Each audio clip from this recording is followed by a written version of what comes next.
From today we are going to start our chapter number 3 trigonometric function.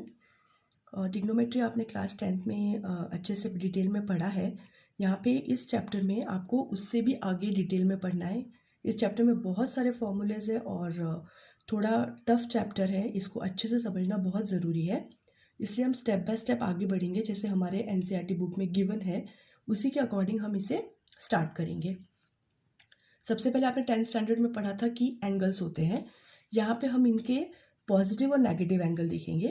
It means that अगर आपका direction angle का anti clockwise है, anti clockwise मतलब clock हमेशा ऐसे चलती है 1 2 3, इसे हम बोलते हैं क्लॉकवाइज डायरेक्शन. और जस्ट ऑपोजिट डायरेक्शन में अगर वो चले तो उसे हम बोलते हैं एंटी क्लॉकवाइज डायरेक्शन. तो जब भी हमारा एंगल एंटी क्लॉकवाइज डायरेक्शन में दिया है तो वो हमेशा पॉजिटिव एंगल होता है. और जब क्लॉकवाइज डायरेक्शन में, ये जो क्लॉकवाइज डायरेक्शन में अगर हमारा एंगल है तो वो नेगेटिव एंगल होता है. अभी तक हमने सिर्फ पॉजिटिव एंगल्स पढ़े हैं, लेकिन इस चैप्टर में हमें नेगेटिव एंगल्स भी मिलेंगे. तो ये सिर्फ इंट्रोडक्शन वीडियो है.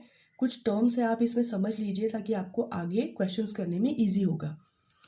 अब है हमारा डिग्री मेजर. अभी तक हमने सिर्फ डिग्रीज में ही हमारे एंगल्स को पढ़ा है.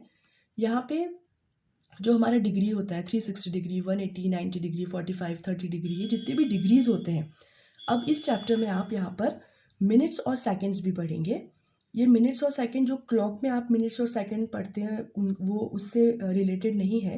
लेकिन यहाँ पे जो डिग्री होती है इस डिग्री से भी आगे मिनट और सेकंड, मतलब ये डिग्री से छोटी क्वांटिटी है जो हमारा एंगल मिनट और सेकंड में डिफाइन करता है. बट ये हमारी जो क्लॉक है, हमारी जो वॉच है, वो उसके मिनट और सेकंड नहीं है, ये थोड़ा अलग है.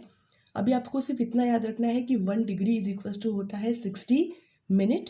ये 1 डैश जो है वो मिनट को शो करता है और 1 मिनट होता है 60 सेकेंड्स के इक्वल. ये जो 2 डैश है, ये 2 लाइन्स है, 2 कॉमा है, आप जो भी अब इसको बोलना चाहे, ये होता है सेकेंड का sign. So 1 degree is equal to 60 minutes and 1 minute is equal to 60 second. First आपको पॉजिटिव और नेगेटिव एंगल याद रखना है.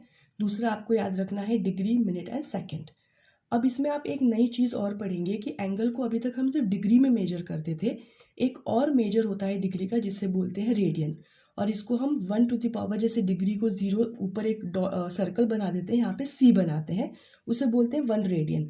1 रेडियन का मतलब होता है 1 टू द पावर C. आपको ये इस तरीके से मिलेगा चैप्टर में कई बार, तो इसको हम 1C भी लिखते हैं और कई बार इस C को हटा दिया जाता है, पर आपको पता होना चाहिए. 10th स्टैंडर्ड में आपने पढ़ा था कि थीटा इज इक्वल्स टू होता है लेंथ ऑफ एन आर्क निकालना है तो वो होता है theta is equals to L upon R, और L की वैल्यू होती है R इंटू थीटा. ये थर्ड आपका फॉर्मूला जो आपको याद रखना है.